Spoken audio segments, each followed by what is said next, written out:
সমূহ অসমবাসীক খ্ৰীষ্টীয় নৱবৰ্ষৰ শুভেচ্ছা জ্ঞাপন কৰিছোঁ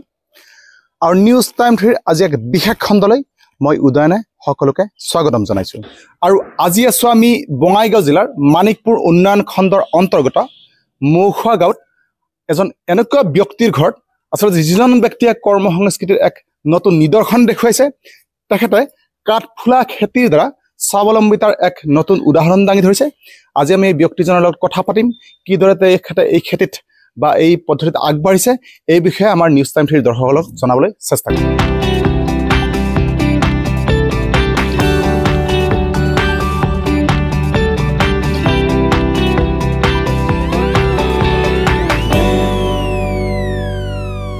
আমাৰ লগত আছে এইখন মৌখোৱা গাঁৱৰ এজন খেতিয়ক আচলতে যিয়ে এই খেতিৰ দ্বাৰা কাঠফুলা খেতিৰ দ্বাৰা এক নিদৰ্শন দেখুৱাইছে তেখেত হ'ল মফিদুল ইছলাম আপুনি এই যে কাঠফুলা খেতি কৰি আছে ইয়াৰ ধাৰণা আপোনাৰ মনত কেনেকৈ আহিল আৰু কিমান দিন ধৰি আপুনি কৰি আছে ধাৰণাটো আহিল মানে মইতো এজন দোকানী আছিলোঁ মানিকপুৰ চাৰিআলিত হঠাৎ কৰি দোকানত একদিন বহি এজন বন্ধুৱে আলোচনা কৰিল মোৰ লগত যে দাদা এনেকুৱা কৰিলি ভাল হয় নেকি ময়ো লগে লগে কথাটো কেচ কৰি ল'লোঁ লৈ কিনে অলপ বিবেচনা কৰিলোঁ মনতে তাৰপিছত হঠাৎ কৰি এটা ট্ৰেইনিং চেণ্টাৰত গুচি গ'লোঁ ট্ৰেইনিংটোও ল'লোঁ ট্ৰেইনিংটো লৈ তেওঁ অলপ মোক মনোবল দিলে তাৰ পৰা আহিয়ে মই দেৰি নকৰি লগালগ আৰম্ভ কৰি দিলোঁ কাঠফুলাৰ খেতিটো কৰি এতিয়া যি হৈছে ভালে হৈ আছে এতিয়া এটা নিজৰ মনোবল এটা আহিছে যে এই খেতিৰ দ্বাৰা আমি স্বাৱলম্বী হ'ব পাৰিম বুলি মনতে এটা সাহস আহিছে নহয় আৰু মাৰ্কেটখনো মোটামুটি লাহে লাহে বাঢ়ি আছে প্ৰথমতে অলপ খোৱা নাছিল মানুহ কিন্তু এতিয়া লাহে লাহে ডেইলি বাঢ়িয়ে আছে খোৱা মানুহ অসুবিধা হোৱা নাই এতিয়া কাঠফুলাৰ আপোনাৰ প্ৰতিদিনে উৎপাদন কিমান হৈ আছে আৰু ইয়াৰ বজাৰ মূল্য কিমান এতিয়া মোৰ উৎপাদন ডেইলি 10 পৰা 15 কিলো কৰি হয় পাৰ ডে আৰু বজাৰ মূল্যটো বৰ্তমান 200 টকাই চলি আছে 200 টকা কৰিয়ে বিক্ৰী কৰি আছোঁ আৰু এই যে আপুনি কাঠফুলা উৎপাদন কৰে ইয়াৰ বজাৰখন ক'ত বা আপুনি ক'ত বিক্ৰী কৰে বজাৰখন ক'ব গ'লে এতিয়া একোৱেই নাই কোনো এটা বজাৰ নাই এই কাঠফুলাৰ মানে বিশেষ কৰি এতিয়া কিছুমান মানুহ গম পাইছে বা ফোন নম্বৰ পাইছে এনেকুৱা ফোন কৰি ঘৰতো আহে নিবলৈ আৰু নহ'লে আমি কিছুমানক হোম ডেলিভাৰীও ব্যৱস্থা আছে আমাৰ ওচৰৰ পাজৰৰ গাঁওকেইখনত যদি মোক ফোন কৰে আমি ঘৰতো পঠিয়াই দিয়াৰ ব্যৱস্থা আছে আৰু আপোনাৰ এই খেতিৰ পৰা এতিয়া মাহিলী আপোনাৰ আয় কিমান হৈ আছে আয় বুলি ক'লে এতিয়া মোটামুটি 10 পৰা 15 কিলো ওলাইতো গতিকে আমাৰ ডেইলি ইনকাম প্ৰায় 1000 টকা হয়ে ক'ব গ'লে আৰু মাহিলী ধৰিলে ধৰক 25,000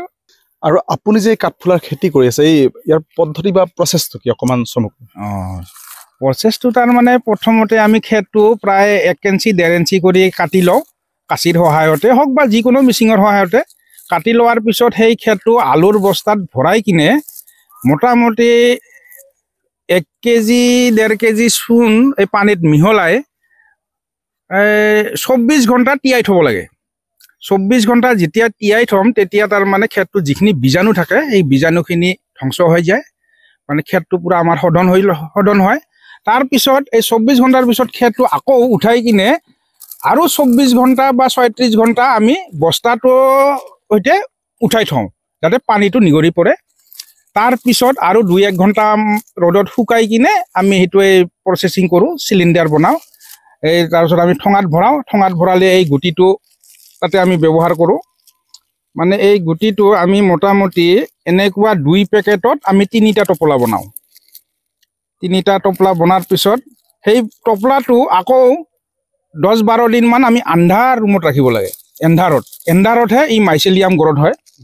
মাইচেলিয়াম যেতিয়া গ্ৰথ হ'ব তেতিয়া আমি হেঙিং কৰোঁ মানে আমাৰ যিটো প্ৰডাকশ্যন ইউনিট তাতে নি কিনে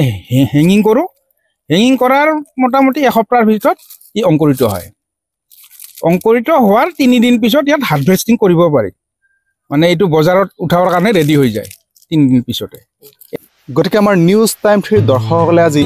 বঙাইগাঁও জিলাৰ মানিকপুৰ উন্নয়ন খণ্ডৰ অন্তৰ্গত মৌখোৱা গাঁৱৰ এজন খেতিয়কৰ যি কৃষি পদ্ধতি বা কাঠফুলাৰ খেতি সেই বিষয়ে কিছু দেখা পালে আচলতে যিটো সময়ত অসমৰ অধিকাংশ ব্যক্তিয়ে চাকৰিমুখী বা কৰ্ম সংস্কৃতিহীনতা বা দুৰ্নীতিক আচলতে কৰ্ম সংস্কৃতিত পৰিণত হোৱা বুলি ক'লে ভুল নহয় সেই সময়তে কিন্তু মফিদুল ইছলাম নামৰ আমাৰ অসমীয়া ব্যক্তিগৰাকীয়ে এক নিদৰ্শন দেখুৱাইছে কৰ্ম সংস্কৃতিৰ নমুনা। তেখেতে ঘৰতেই নিজ প্ৰচেষ্টাৰ বলতেই গঢ়ি তুলিছে কাঠফুলা খেতিৰ ফাৰ্ম আৰু তেখেত আজি স্বাৱলম্বী হৈছে। গতিকে তেখেতৰ এই কাৰ্য বা এই কৰ্মপ্ৰেৰণা নিশ্চয় সকলোৰে কাৰণে অনুকৰণীয়। আৰু আমাৰো কিন্তু দায়িত্ব আছে, আমাৰ সমাজখনৰ দায়িত্ব আছে মফিদুল ইছলামৰ দৰে ব্যক্তিসকলক আমি আগবঢ়াই নিয়া, তেওঁলোকৰ পৰা আমি কাঠফুলা ক্ৰয় কৰোঁ হওক, তেওঁলোকক সহায় কৰোঁ। আমাৰ নিউজ টাইম 3 ফালৰ পৰা আমি কামনা কৰিছোঁ সকলোৰে ভাল হওক, মফিদুল ইছলাম ডাঙৰীয়াৰ তেখেতৰ উন্নতি হওক, তেখেতৰ এই ব্যৱসায় দিনক দিনে দোপে আগবাঢ়ি যাওক। তেখেতৰ ব্যৱসায়লৈ আমাৰ নিউজ টাইম 3 ফালৰ পৰা আকৌ এবাৰ ধন্যবাদ জনালোঁ। আকৌ লগ পোৱাৰ প্ৰতিশ্ৰুতিৰে ধন্যবাদ।